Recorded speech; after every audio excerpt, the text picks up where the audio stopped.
Hi, this is Phil, and I'm here to tell you all about the Capes and Lunatics Patreon. Don't miss out on our comic book creator interviews, including our monthly Chichester chats with comic book legend DG Chichester, superhero movie brackets in our search for the worst comic book movie of all time, and many, many more specials, all completely uncensored. Access starts for $3 a month, full video when you pledge $5 a month. Check out the link in our show notes or go to patreon.com/CapesandLunatics. Hope to see you there.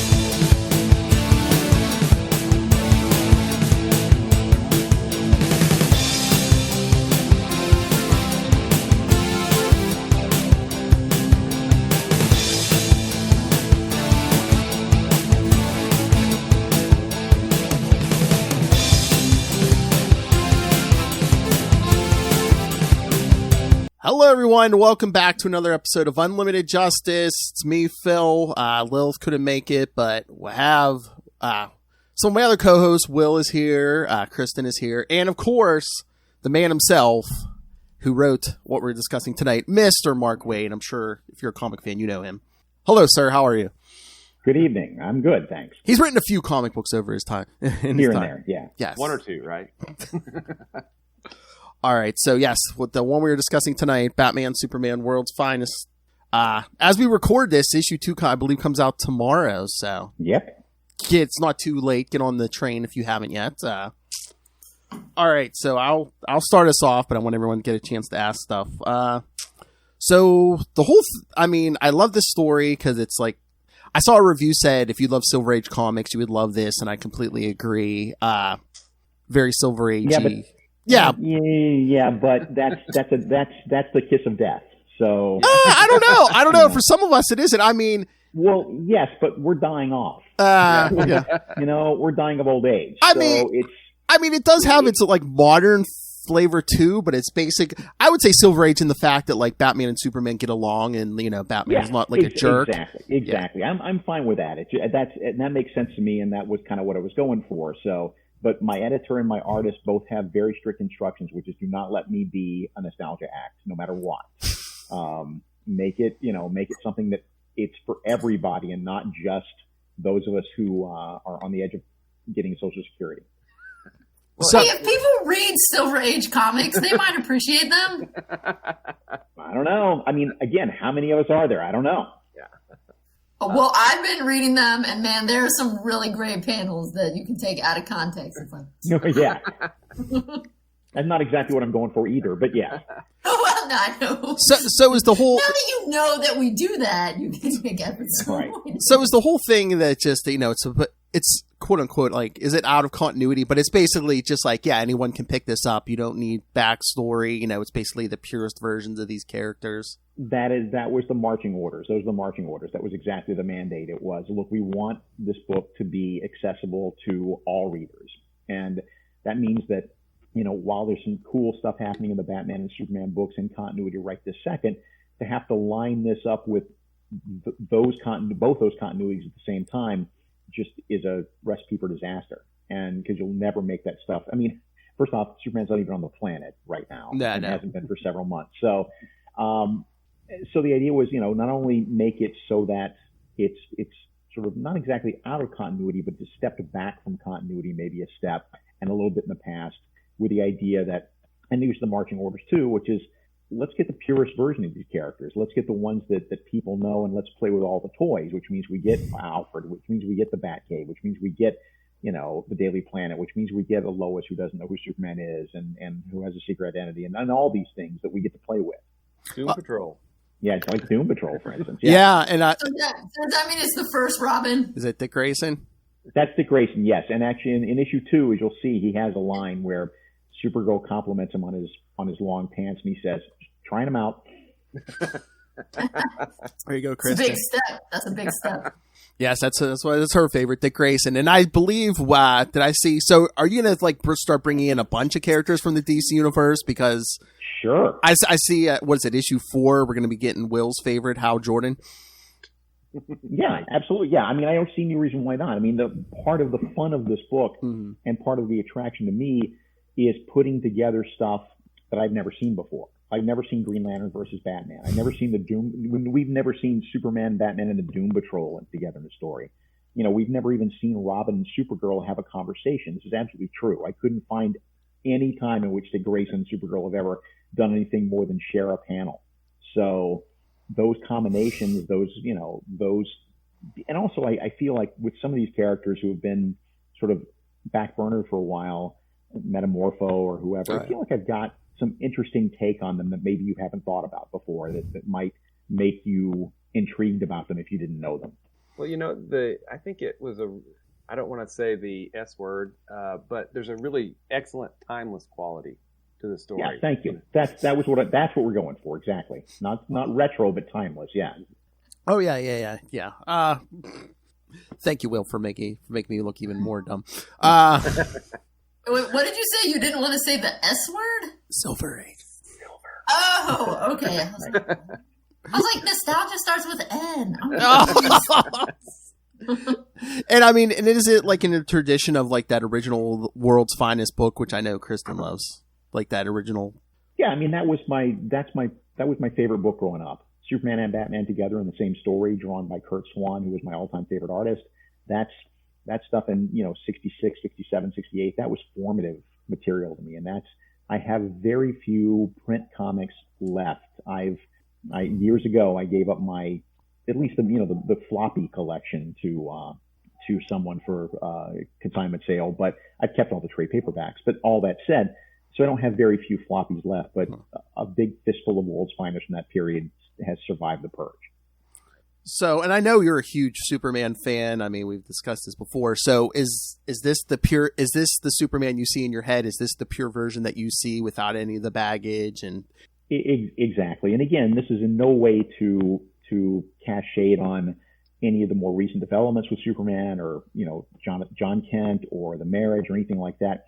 That's perfectly, again, if that's your Superman, that is awesome. That's the beauty. You get to worship the church. You get to worship at the church of your choice, right? Superman's a big enough character where he can be your favorite in this version or that version or whatever. That's fine.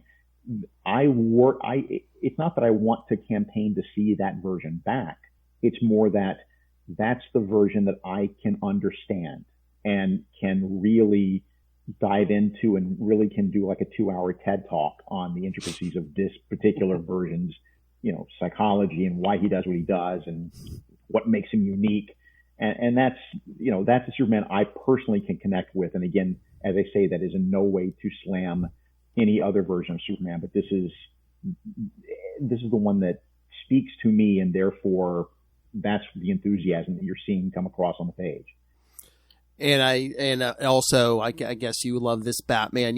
Like I said, he's not a jerk. He doesn't have his hand in his pocket 24/7, just waiting to pull that kryptonite out. Just yeah, right. Again, they're friends. I mean, Batman can and you'll see in the oncoming issues. I mean, Batman is still Batman. He's still the guy who is kind of serious and has a plan and so forth. But and he's not quippy and jokey.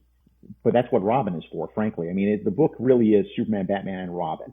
And Dick Grayson plays an integral part in all the stories because he's the guy who can bring the humor, right? He's the guy who can bring the witty, comebacks and stuff. And you'll see a little bit more of that in 2. Whereas Batman and Superman speak a little more like Butch Cassidy and the Sundance Kid, right? They're not cracking wise. They're just sort of bantering back and forth, but not in a funny way, like in a very dry way. How about that? Batman is still very dry in this incarnation. So we know you're he's not Adam West. Yes, we know you're the writer on it. Who's the rest of the team on the book? Dan. Oh, go ahead. Well, yeah, Dan Mora is the artist. He's phenomenal. Oh, that's beautiful art. Tamara Bundlin, who I've never asked her. I assume that's how you pronounce her name. She's, our colorist, and she's amazing. And I also want to give, a shout out to our letterer, who I really dig. I mean, that's, Aditya Bidikar, I believe, again, God, don't waterboard me and make sure I've got that exactly right, because you see their names, right? And you communicate with them, and you talk with them in email and stuff, but until you actually write, until you actually speak their names, I want to make sure they're absolutely right. So anyway, that's the team. And then Paul Kaminsky is the editor in charge, and his assistant Dave is amazing. And, everybody's setting everybody else up to succeed, which is all you can ask for. Oh yeah. Like I said, a great story, and it's complemented by the amazing art. I opened it, and I was like, "Oh, this is great." So, is this an ongoing? Is this an ongoing? Oh yeah. Oh, thank God. I'm not. Yeah, please. You can take dynamite to get me off this book. Yes. I'm writing this. Whether it lasts 6 issues or 600 issues, I'm writing this one into the sunset. Nice. And you said you were talking about marching orders. So somebody came to you and said they wanted a timeless book, and so I'm just wondering, how much is that? How much was the editorial mandate, and how much was you saying, I want to put this in this, I want to put this in here, I want to put this in here? It was I want to put this in here, this in here, this in here. That was all me. Okay. Basically, the umbrella edict was, and again, knowing what I want anyway. It's not like I don't feel like I was dictated to so much as given permission, right, to go timeless. And so from there, Paul has said, like, flat out, he never gave a rat's ass about the Doom Patrol until he read it in a story, until he read issue 1. He's like, now I care about the Doom Patrol. So I like surprising my editor as much as anybody else. I know. I mean, and I think it's been a long, long time since Metallo's been considered like a big threat, and that I got that in this issue too. Yeah. I mean, Metallo came backwards. I mean, really, what I wanted to do was a red kryptonite danger, and show you how really nasty and brutal and horrifying, and with body horror, that red kryptonite can be. It's not just a goofy thing. And from there, kryptonite inject that into his heart, and you got heart, kryptonite. Oh, okay. Well, Metallo's got to be the guy. Well, this has been it's been a while since you've written Superman regularly. Was it Birthright the last time you wrote Superman regularly, or? Yeah, I think so. That's the last chance I've had. I may have touched upon him in a project here or there, but yeah. Nice. And something we talked about, Will, you were the edit, weren't you the editor or one of the editors on the Action Comics Weekly, like way back in the day? Back in the day, yes. Boy, yes. Why are you reminding me of this? It's a horrible thing to say. What am I, a war criminal? What are you doing? Oh, I'm sorry. Action Comics Weekly, like a year or two ago. Yeah. I mean, a bunch of us were. Basically, it was, not exactly an all hands on deck situation, but cranking out double the normal size comics every week for 42 weeks was a constant scramble. There was, I'll never forget, there was one story that came across, right? It was like a Green Lantern story about halfway through that run. And the story took place on a yellow spaceship, which is the whole point of it being a Green Lantern story, because he can't do anything. And the colorist, God bless her, had completely spaced on those instructions. And so the story didn't make any sense. So editor Dan Raspler and I spent a frantic lunch hour literally recoloring the whole story from scratch. That's the kind of stuff we would have to do all the time, because the grind was there and the machine kept churning away. And so you get some good stuff in there. There's some, Blackhawk stuff is good stuff. Deadman stuff is good stuff. You get Phantom Lady, a noble effort, but not really working. It was a mixed bag. But I mean, that's insane. I mean, trying to do 22-page issue a month is hard enough. Doing a double-sized every week is just... Right. And not just doing a double size with, multiple stories. Like 5 or 6 different stories by 5 or 6 or 10 or 11 different creators, if you start counting inkers and writers and colorists and stuff. So you're managing an entire comics company's worth of talent at that point. One issue. For one issue, yes. I do not recommend it. 52 was hard enough. And that was because, we had only like a core group of 6 or 7 people. So that we could get by with, but no. If 52 had been 48 pages, we'd still be on week 22. Wow. So is this is this like maybe the funnest thing you've done because you don't have to worry about continuity and it's basically just like whatever I can think of, as long as it has a timeless feel, I can do it? So far, it's the most fun I've had for, I don't know how long. I mean, it was just, I was not welcome at the door at DC for a long time. And then there was management change and I got 4 calls that same day, 2 of them before lunch, asking me to come back, which is very flattering. And so, it feels good to be home. Nice. Well, we've seen, the first issue, 4 has been solicited. How far have you kind of plotted this out at this point? I've turned in the first 6 scripts. The first 5 are this story. 6, every 6th one will be a breather that will be in continuity, but internally of the book, but gives Dan a breather so he can get ahead. So I've turned in the first 6, and I know what the next 5 are going to be after that, and then that's in pretty clear focus to me. And then beyond that, I've got ideas that I could go for years. I was going to say, I don't think you ever come light. It's like your Flash run. You had years on that. I'm like, this man comes with stories. There's also, honestly, there is something different about writing an ongoing as opposed to a limited series. There's just, the rhythm of it is different. And it allows you to make spontaneous decisions. It allows you to change things. You get to issue 5 or whatever, and you realize you have the opportunity to turn left instead of right because you don't have to button it up with a the end, and that's the end of the trade paperback, and that's it. I really enjoy, and obviously we're going to do them in chunks so we can collect them in trades, but even still, there's going to be runners for, months and months and months or what have you, that callbacks or whatever, because I like that. You're able to build something much richer. If I had done Flash as nothing but a series of miniseries back in the day rather than 100 issues straight, it would have been a completely different animal. That makes sense. Yeah. Do you have to go in with 100 issues? No, that's him. That's him. No, that's him. Okay. Right. That's a pretty tall order. So, is that just a thing in the business now that you always have to think of like the trade? How's it going to look in trade?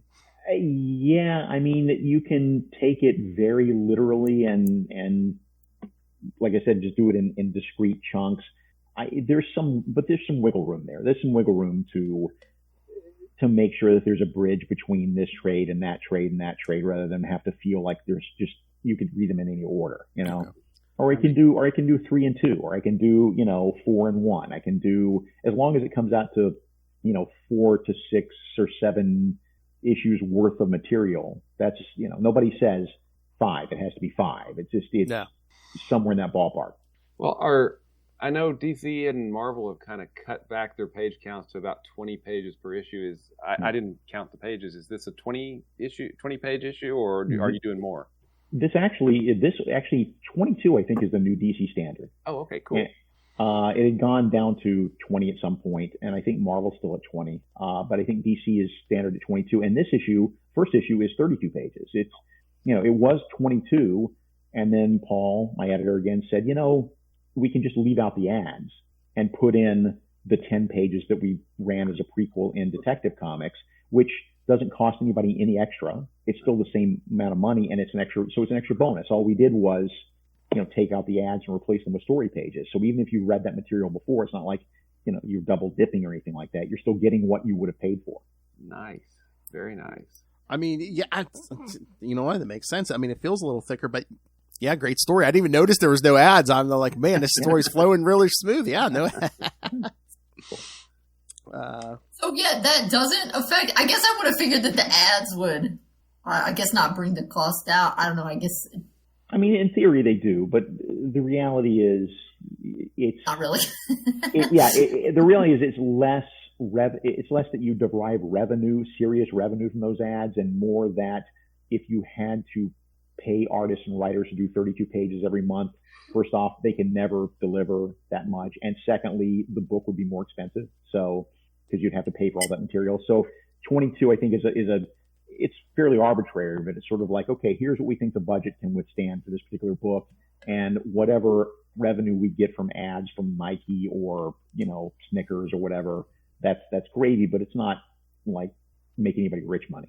So you mentioned earlier you got a few calls on a certain day, and we have World's Finest, which is great. Are you going to be dipping back into the DC projects? Oh yeah. All right. Oh yeah. Anything you can share? We were supposed to keep it a secret, but Brian Hitch, spoiled for some time ago that he and I are doing a 3-issue Black Label Superman story that is essentially a sequel to Birthright, if you will. And that's coming up as soon as I finish writing the damn third script. And then beyond that, there's more coming out. There's another big non-Superman thing that I'm doing for DC that I probably another couple of months away from being announced, maybe a month. I'm not sure. Excellent. Huh. So, okay, so you're doing a Black Label book. So does Black Label give you more freedom where you're like, okay, I don't have to watch language, I'm going to watch this? Or you go in where you're like, okay, this is Black Label, people are going to expect a little extra for their money, so that that's in the back of your head. It's like, well, I have to come up with something, a little more just because it's Black Label? A little more sophisticated. I mean, that's just it. It's not so much. I mean, there's no need for, sex or language in there to be any different than it would be in a regular Superman story, because it would feel weird. Like there's just no, all that really does in terms of that context is give me the ability to have Luthor say Jesus Christ rather than gosh darn it or whatever, or come up with cute colloquialisms like that. But the diggity dang. but the angle of the story, like the basic subject of the story, the basic hook of the story is, I think, designed to be a little more thought-provoking and a little more provocative than your standard monthly Superman comic. And dealing with issues about Superman that we don't normally deal with on that level that we're dealing with. Well, you mentioned Brian Hitch. Yeah. I have to mention Heaven's Ladder, because I freaking love Heaven's Ladder. That you and beautiful looking book. It's an awesome book. Thank you. That's a beautiful looking book, man. I'm really proud of that work. And I here's a secret about it you didn't know, which is that when we pitched it originally, the idea was we wanted to have at least 2 foldouts in the book so that you could have like a 4-page spread for Brian's big work.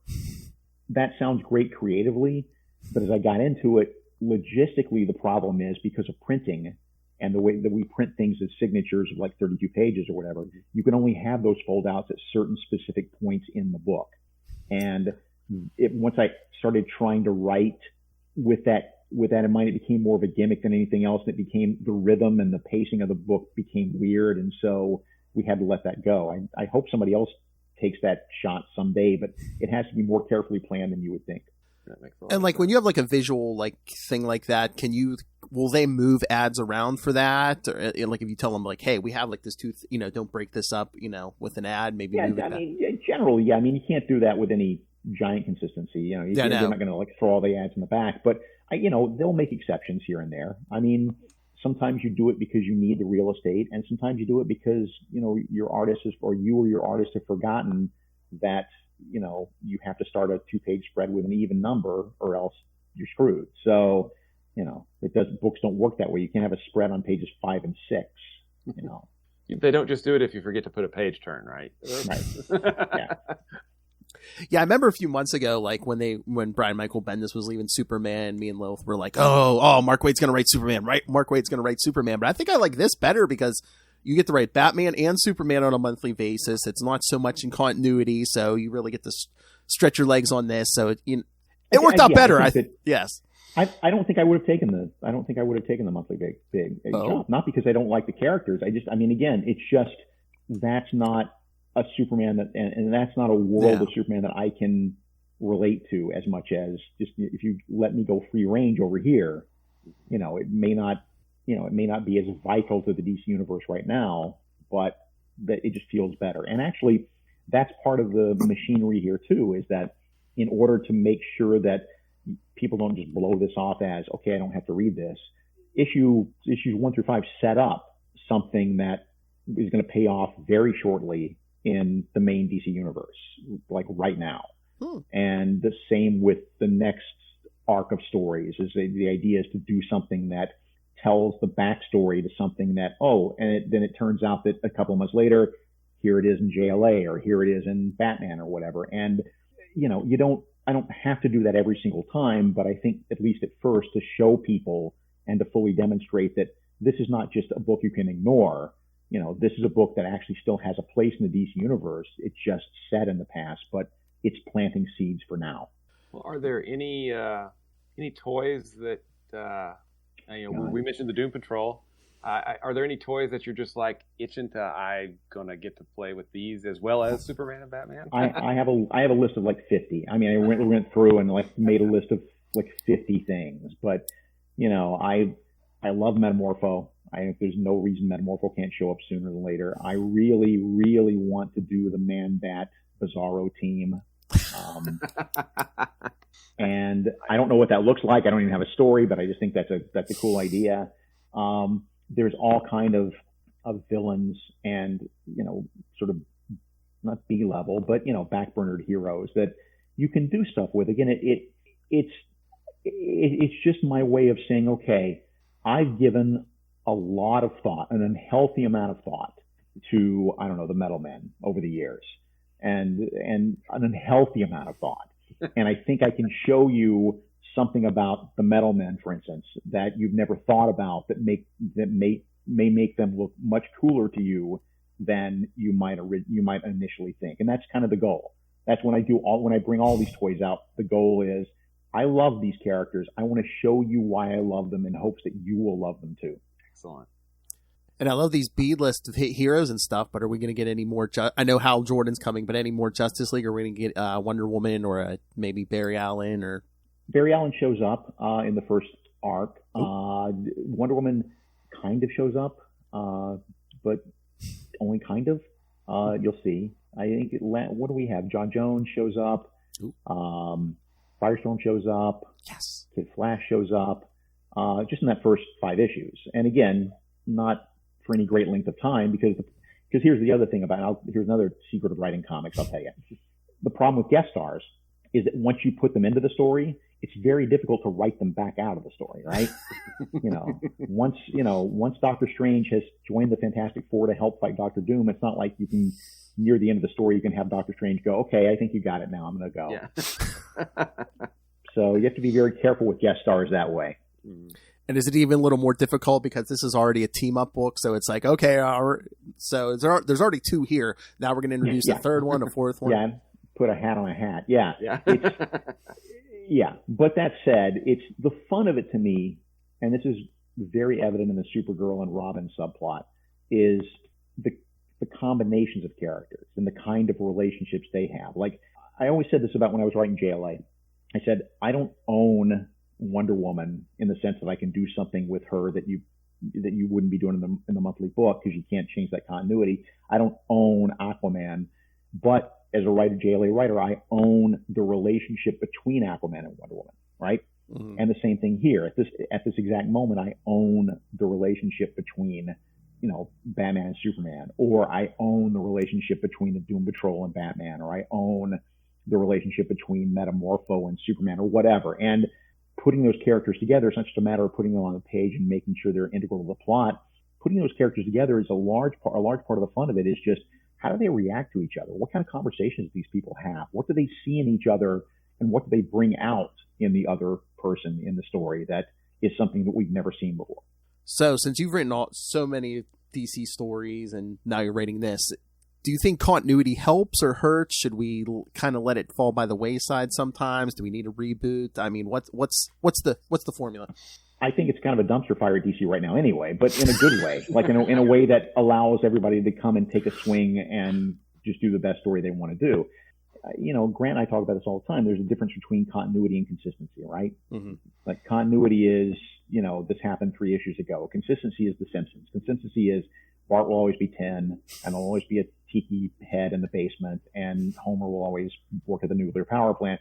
And that makes it easier. Like it's cool to be able to reference and do continuity bits if you can, but it's an add-on, right? It's a value add. really what you need to be concentrating on is just, is this a good story that doesn't violate the principles of the characters, or doesn't make still keeps the characters pure and keeps them on model. Yeah, and if, I think it was Kurt Busiek that said that if it's not pertinent to the story, just don't refer to it, right? Just don't refer to it. Exactly. Don't, go out of your way to contradict stuff. Just try, there's no need to pick up, there's no need to refer to it if it doesn't help your story.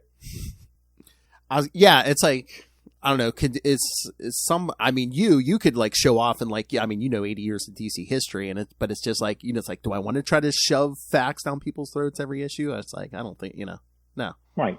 And sometimes there's just judgment calls. Like let's say I want to use the Phantom Zone projector in a story. Well, I kind of know in my head what the Phantom Zone projector looks like, because in my mind, it's looked this way since like 1964. It doesn't, but nobody's drawn it like that for 20 years. And so, a better example actually is the Fortress of Solitude. And, my Fortress of Solitude has a big yellow door on it and isn't made of crystals, but that's the way it looks now. And that's the way so many people see it, that it would be weird for me to say, no. We're going to go back to the 1950s version of the Fortress of Solitude, because all it's going to do is call attention to itself, right? So everything's a judgment call along those lines. Well, I know you were saying, don't mention, nostalgia and stuff, but it seems like that's what's selling. I mean, Marvel's doing a bunch of callbacks to the 90s. I know DC's doing Batman 89 right now. They just did Superman 78. So, I mean, it seems like some of this previous stuff, there's a hankering for some of this, There is. It's just, it's so easy to go too far with that. It's so easy to forget that, as I said, a lot of that audience is gumming its food. So, and that audience is going to die off pretty soon. You're talking about, if we want to do like a book about 40s characters or whatever, the average age of that audience is dead. So, you got to stay relevant, and you've got to make sure that your target market is still picking up the book, or else my fear is that the nostalgia fans, the retro fans, are not enough in number to keep anything moving. I do feel like it felt, as I read older comics, that later in the Golden Age and in the 50s, or Silver Age, it had more of a wholesome vibe. So maybe you can kind of bill it more for younger people, or like younger kids too, because some of the comics I wouldn't. Not that you want to write all ages, but potentially that could be right. Another. I mean, in my mind, that's what a Superman book is anyway. A Superman book is something that should be all ages, but not. And again, this is not to cast aspersion on anybody else who's doing Superman. I'm just saying that the guardrails for me are not something that have to be given to me, because I've been reading Superman stories for 50 years. And so I kind of instinctively think I know where the guardrails are, to the point I don't even think about it, right? It's like driving a car. You don't think about every little decision you make at this point. You're in the zone. And the same with writing Superman. I think it feels like I want it to, should be something that every age can read without it seeming silly or childish, with more of a Muppets Pixar vibe, right? Mm-hmm. And that said, I think the way you keep it contemporary is the stakes, and making sure that the stakes are high, because they never really were in the Silver Age. So making the stakes high, making the relationships more interesting and more layered, and making characters' choices a lot more dangerous and a lot more suspenseful. Like that's, there's a point in issue 4 where I put a problem before the characters that actually made my editor gasp out loud. Like, I don't know how I would solve that. And it's not like, how do I get out of this trap? It's more like, oh man, somebody's going to have to make a sacrifice, and it's got to be one of us. And that's good drama. And that's not just, oh geez, how do I defeat the parasite this month? That's something that's actually integral, really character-driven drama. Yeah. I will admit, I was coming at it more from a Batman perspective, so I was like, oh, this is not as gritty, and you could read it too. Right, and you could read it. You're right. This is the one that... more wholesome, I think. Yeah, this is the Batman book you can hand out at Halloween. Yes. Okay, I know we have to be careful of your time, but I have a super important question for you. Okay, hit me. Super. Did it great? And by the way, I know it's not I know by the setup, I know it's a trivial question, but go ahead. Did it bother you that Batman comes first on Batman Superman World's Finest? Yeah. Yeah. But I get it. I totally get it. You want it, stores alphabetize their books, and you're going to want it with the Batman books because those sell better. So I get it. But you know what? It doesn't matter to me because I just call it World's Finest. All my scripts call it World's Finest. All my correspondence and emails call it World's Finest. I don't ever speak the name Batman, Superman, World's Finest in this house or to my editors. It's World's Finest. Well, I mean, maybe someday it'll reverse. I mean, because it wasn't always the house that Batman built. It used to be the house that Superman built. So. Oh, it was. I mean, it was until the 80s. I would say, I mean, Superman was still the flagship character for DC really into the 80s. And it really wasn't until the Tim Burton Batman movie that by that point it was sort of neck and neck. And then the Tim Burton Batman movie cemented Batman in the public consciousness in a way that he is now and probably forever will be DC's flagship character. Whereas, years ago it was forever it was Superman. Well, yeah, I mean, we had those Christopher Reeve Superman movies, and then after those, we didn't get another Superman movie until 2000, into the 2000s. So, I mean, I think we had all those Batman movies in the 89 and then through the 90s. Was there a Superman movie in this century? I've heard a rumor, but I don't know. I think. Anyway, we're also living in a sad, gritty Batman-esque era. I feel like the world feels more like Gotham City than Metropolis often. I just like winding up the Snyder Bros, because they are a sad and rabid bunch of people. So, agreed. So. Now, this is trivial, not a super question. But Phil has mentioned it to you before. I told him to ask about Diggity Dank.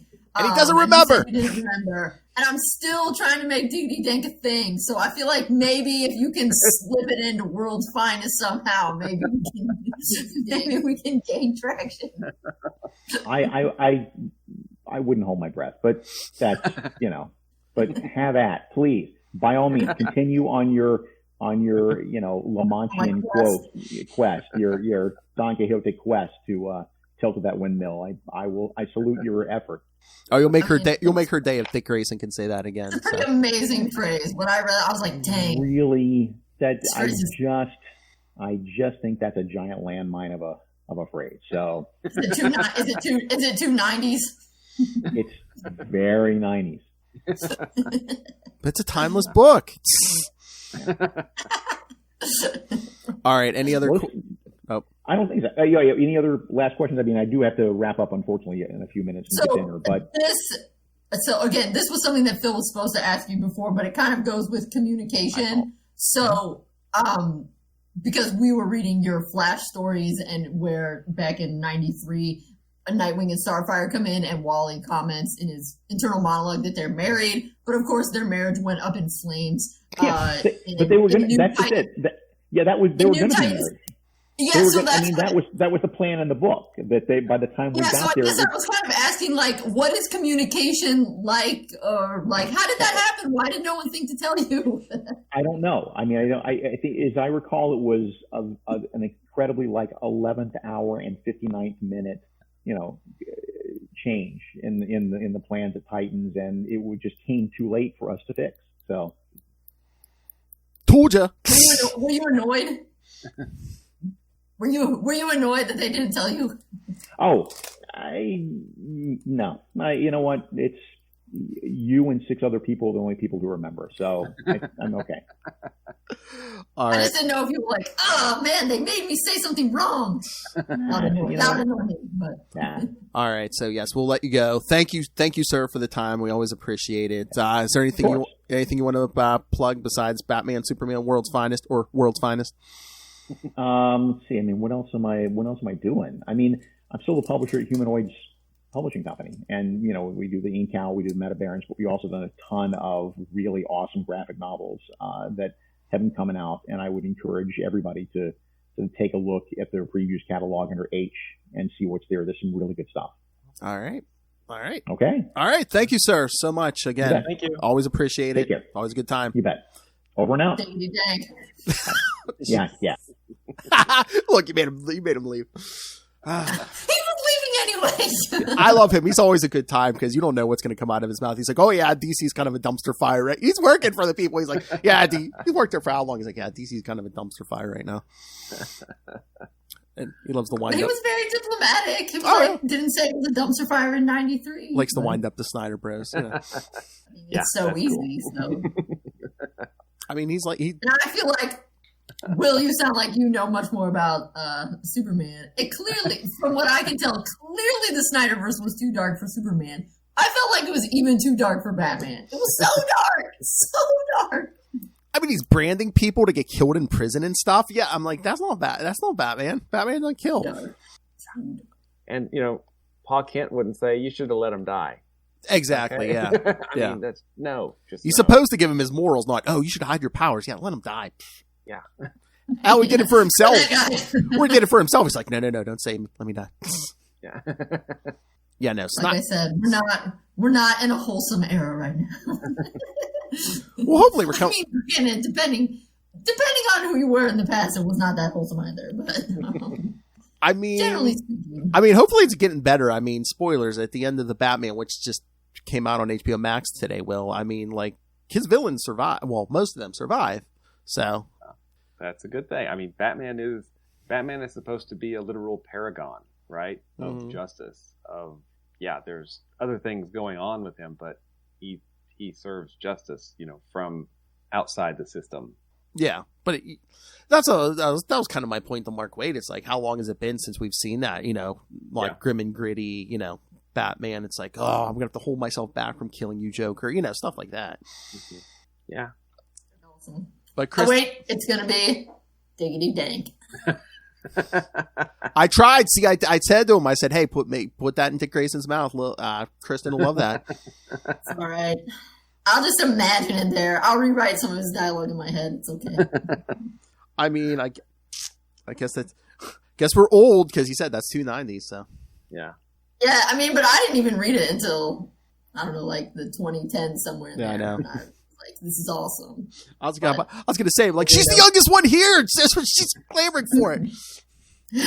And am I the oldest one? I'm the oldest one here now. I think I was gonna say, I think I'm pretty old. I was gonna say, I think Mark Wade's older than you. Yeah, and then it's you, then it's me, then it's Kristen. Yeah. Get off my lawn. How about that? But yeah, no, it's good. I can't wait for issue 2 comes out tomorrow. And hey, we had the Weaponeers of Quard Yes, show up in With- the first issue. with Penguin. I'm like, what the hell?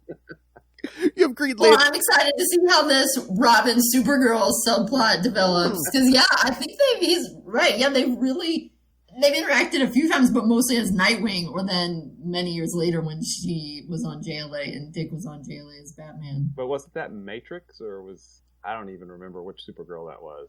Oh, yeah. I know I it. think that was Kara, wasn't it? He interacted with, when they brought Kara back, what was that, like 2005 or whatever? But, I'd say, pre-Crisis, did they ever have any interaction?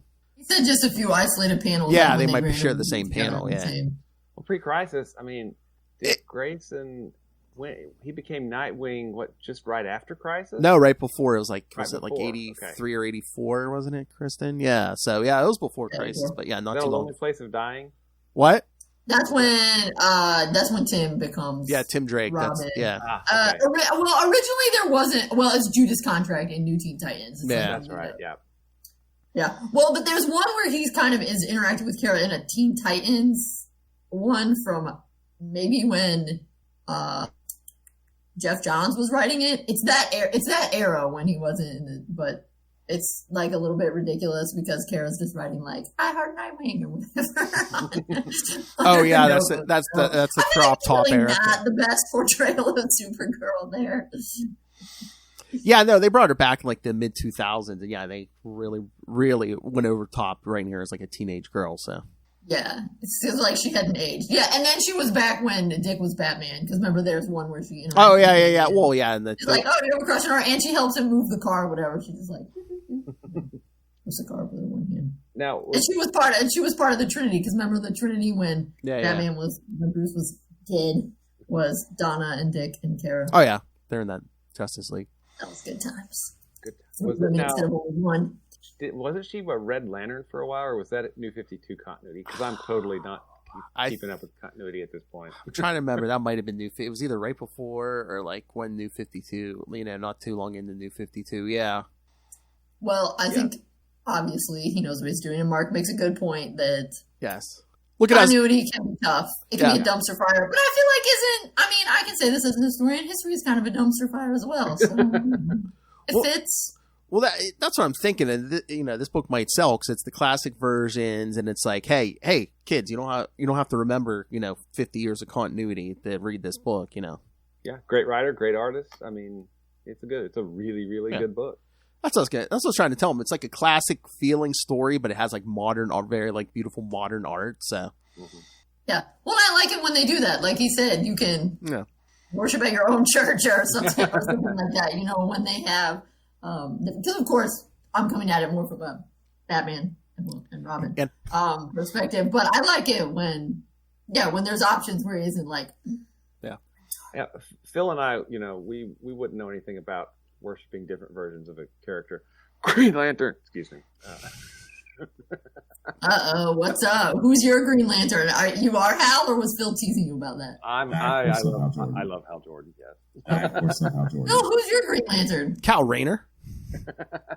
Oh, what's that? Where's the love for Jon Stewart? Yeah, Jon Stewart's good. Jon Stewart's good. All right, I'll take Jon Stewart as my Green Lantern then. How about he doubles as a late night talk show host? Yeah. But no, I was going to say, did we get a spoiler? He was talking about that Black Label Superman thing he's writing, and he mentioned Lex. I was like, Lex is in it. Spoiler. And Lex might say bad words. because no one would see Lex Luthor coming in a Superman book. Have you read Heaven's Ladder? Have either of you read Heaven's Ladder? Yes. Freaking awesome. Oh, yeah. I mean, it's one of my favorite JLA stories, bar none. Yeah. I think I even like it more than the White Martian. I'll write it down. When is it? Roughly. Are we talking 90s or 2000s? Or? Did it? It was after. I think it was after Grant Morrison left, so it was around JLA 50, because I think Brian Hitch was doing the art, maybe. But it's its own standalone. It's actually oversized. The original is an oversized treasury sized, I think. It might be in a collection. Hang on, I'll find it for you. I'm sure I can find it on the app. And you can too, Ray, because you got that app now. I was gonna say, I remember reading that was the original series, because I know he read the regular series. Came out in 2000. All right. Okay. And it has been reprinted in 2011 and the JLA reprint series in 2011 as well. So DC Comics presents JLA Heaven's Ladder, and then JLA Volume 5, I think is what it was. But it's cool. It's really it's an amazing story. And it is on the app, so. It is on the app? Awesome. Yes. Yep. He was co-writer on that, Will. Do you know who he wrote that with? Hang on. I can't remember. I thought it was You're going to kick yourself when you see who wrote that. Do you want a hint? No, it's just him. I have just him writing it. Oh, because I'm looking on the app and it's saying Mark Waid, comma. This is Ron Mars. No, when I'm looking it up on comics.org and it's just him. I wonder if something else is collected. Because I was going to say, yeah. Because it's, because DC won, or Green Lantern won millions in it. And maybe that's why. Oh, gotcha. Wait, so how long was Mark not at DC? Did he not get along with Dan DiDio, or however you say that? Is that what he was referencing? Well, who did get along with DiDio? Yeah, I don't know. When did he leave? I don't know. Was that when he was at Marvel? Because he was at Marvel for a while too. That's what I'm saying. Well, it had to have been after 2000 if he wrote Heaven's Ladder in 2000. So I know his Daredevil run was after that.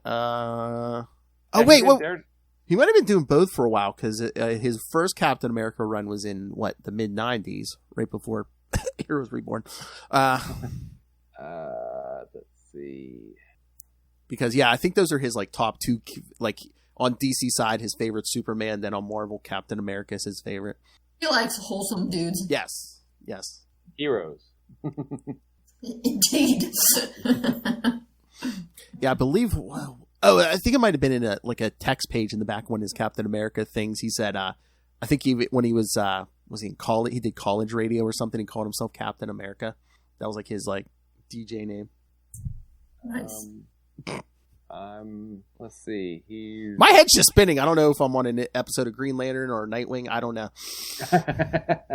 That's right, kids. While he's looking, yes, if you love the Will already and want to get more, go check out Sector 2814, the Green Lantern podcast. If you love Kristen, check out Nightwing News. And they're both stuck with the same idiot as a co-host. So someone has to run all the tech stuff, Phil. I know. And It looks like he was doing Champions at Marvel back in 2018, so I think it was probably before 2017. Oh yeah, he did like an Avengers run too. Was that weekly? Was that weekly thing? But no, like when I brought up that Action Comics Weekly, I'm like, I know a lot of them on both sides of the street have done weekly comics now, but I think they kind of set the kind of created the mold for that, the weekly comics thing. It looks like he did Indestructible Hulk. There's original Sin stuff in here for Marvel back in 2014. He's one of those guys. It's like you forget half the stuff he did. It's like, oh yeah, he did that. Yeah. He's written so many things and so many good things. Oh yeah. I'm not seeing anything in 2011. So yeah, when did he end Flash completely? Wasn't that it was before New 52, right? I think it was right before Barry Allen came back. So it might have been 52 was in 2006 and 2007. Brave and the Bold, 52 The Flash, DC. Looks like his DC stuff stops around 2008, 2009, I think. Yeah, the Flash, the 87 Flash stopped in 2009. Is that when Barry Allen came back? 2009, yeah. That sounds about right. Did they restart it? Yeah, I think they did restart it at that point. Well, yeah, Barry got like a year of a book again, and then New 52 hit. Flashpoint. Yeah. Oh yeah, Flashpoint, which created the New 52. New 52, yeah. Although I see Mark Waid up through 236, and that says it's January 2008, and then they got some other people in there. Yeah, well, so Jeff Johns actually has a run somewhere in there too, doesn't he? And then he does in the 217 on for a while. Yeah, that was actually kind of just like a couple for Mark Waid near the end, because Jeff Johns is doing it for a while. because he was like the big one before Jeff Johns, and then eventually he came back after Johns' run too. And ended out the run. Yeah, I need to go back and reread a bunch of those. Yeah, that's when he brought him and Linda had the kids and stuff, and I think one of the last times I talked to him, he said people didn't like the family thing, but guess what? Guess what they're doing in the regular Flash book right now? Wally, Linda, and the kids.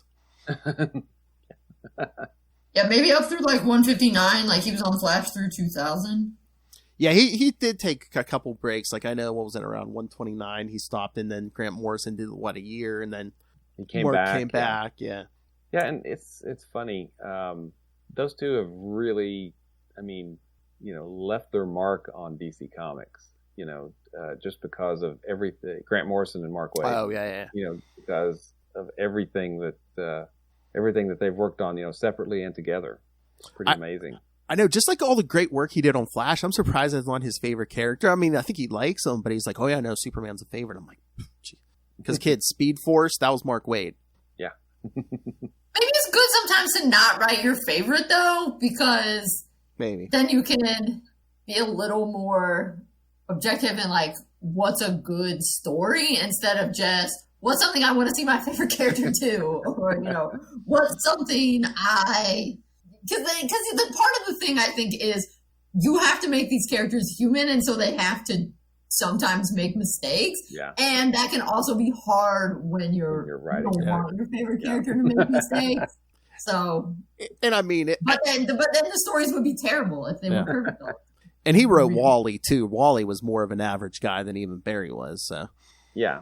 Well, and it's funny when you start thinking about Barry. He was an uncool police officer. Just for a second, don't think how weird that sounds. Okay, just go with me. He wasn't a real police officer. He was just a crime lab guy. Yeah. But then, we had 20 years and 400 series of why CSIs are so freaking cool.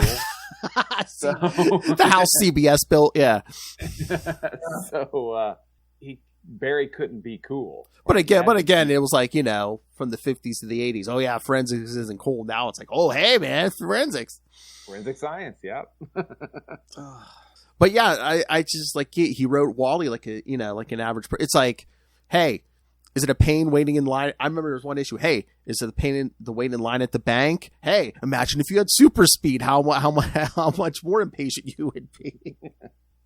Or he had Wally come home one day, throw something in the microwave for, I forget, it was like a minute or two. Wally runs, takes a shower, does like a couple other things, and he's just like, come on. He's all impatient. It's like, oh, it's a minute or two. Was that one of the crossovers? Yes, that was the guerrilla warfare. Crossover. Yeah. Yes, we did that with Lilith. That is right. Okay, and for those of you missing Lilith this episode. Let me get a ride on your alligator back, bro. There you go.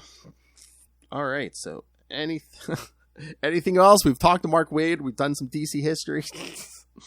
And we've yelled at people to get off our lawn. So, yes. Yes. I think that about covers it. We're gumming our food. That's right. So, yes, kids, once again, if you want to hear Kristen, go check out Nightwing News right here on this podcast every week. Her and I talk something Dick Grayson, whether it's Nightwing, Robin, Grayson, whatever. And if you want to help her out, go pick up Dick Grayson Boy Wonder on Amazon, because she doesn't like to do her own plug.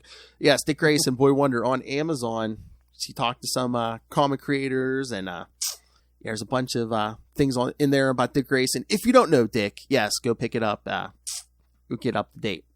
And the man who has no problem doing his own plugs, Mr. Will Allred. You can catch him on Sector 2814, the Green Lantern podcast with me. So, yes, Will has no problem. Will, where can people find you? You can find me at Wallred. That's at WALLRED at Gmail and Twitter and Facebook and probably some other social media things that I don't even know I have anymore. And you can also find my self-published work, Crossover Division at crossoverdivision.com. You can also find Diary of Night at diaryofnight.com. And besides the awesome Sector 2814 with a certain super dude, Phil. Hello. I host a weekly podcast with writer Kevin Joseph of Tart, and we talk to comic book Kickstarter creators who have some live projects running about their projects, and we have them explain themselves, basically. Explain themselves. Which is the name of the podcast. Explain yourself. And then obviously you have great taste in characters because you either love Nightwing or the JLA or Green Lantern. So you should check out Quasar at the Quantum Zone, quantumzone.org. I, of course, love Hal Jordan. That's right. Seems like I'm getting a package every other day. And he does not have an ego on him, kids. I am God. Miss the days of the live reads. Hey, The live read Star Blast, party. gift that keeps on giving. That's right. All right, let's get out of here. All right, kids. All right, in 1 week, Lil Hellfire will be back. If either of you want to join us, I believe, Will, you said you're already going to join us. We're going to be doing another interview, Mr. J.M.D. Mateus, who's written a few Justice League things in his time. Yes, and I've got to read the Spectre before then. What? No, yeah. Oh, yeah. Spectre before then. Oh, yeah. He's written a ton of Justice League, not only comics, but he's written for that animated series, so he knows a few things about the Justice League. All right, kids. Come back next time. Get yourself some justice. Well, it goes unlimited justice.